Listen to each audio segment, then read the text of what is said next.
Welcome students. আগের দিন আমরা দেখেছিলাম যে একটা আননোন সলিউশনে গ্লুকোজ আছে কিনা সেটা কিভাবে পরীক্ষা করতে হয়। আজকে আমরা শিখব যে একটা আননোন সলিউশনে প্রোটিন আছে কিনা সেটা কিভাবে পরীক্ষা করতে হয়, অর্থাৎ প্রোটিনের উপস্থিতি পরীক্ষা। তার জন্য আমাদের লাগছে বাইউরেট রিয়েজেন্ট।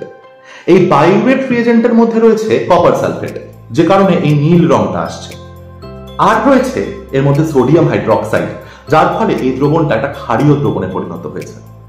এবারে আমরা একটা সলিউশনে প্রথমে একটুখানি বাইউরেট রিয়েজেন্ট দেব, যেটা আমাদেরকে দেওয়া হয়েছে সলিউশনটা।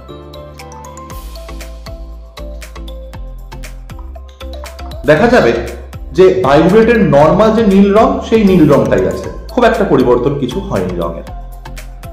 এবার আমাদের আরেকটা যে স্যাম্পল সলিউশন দেওয়া আছে তার মধ্যে আমরা বাইউরেট রিয়েজেন্টটা দেব।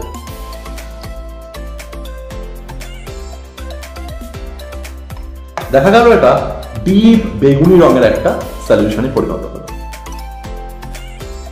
কাছ থেকে দেখলে আমরা পরিষ্কার বুঝতে পারছি যে দুটো সলিউশনের কিন্তু রং আলাদা আলাদা, তাই না? এবার আসা যাক এক্সপ্লেনেশন। কেন হচ্ছে? কারণ এই বাইউরেট রিয়েজেন্টের মধ্যে রয়েছে কপার সালফেট, যেটা তার Cu2+ আয়ন অবস্থায় রয়েছে। এই Cu2+ আয়ন কি করে? এই প্রোটিনের মধ্যে যে অ্যামাইনো অ্যাসিডগুলো আছে, সেই অ্যামাইনো অ্যাসিডগুলো পেপটাইড বন্ডের মাধ্যমে পরস্পর যুক্ত থাকে।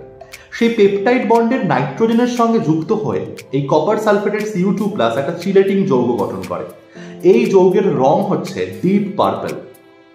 এই যৌগ গঠন করার একটা প্রাথমিক শর্ত হচ্ছে যে দ্রবণটাকে ক্ষারীয় হতে হবে, এবং সেই ক্ষারীয় দ্রবণ আমরা কিভাবে পেয়েছি? তার মধ্যে সোডিয়াম হাইড্রক্সাইড ছিল এই বাইউরেট রিয়েজেন্টের মধ্যে।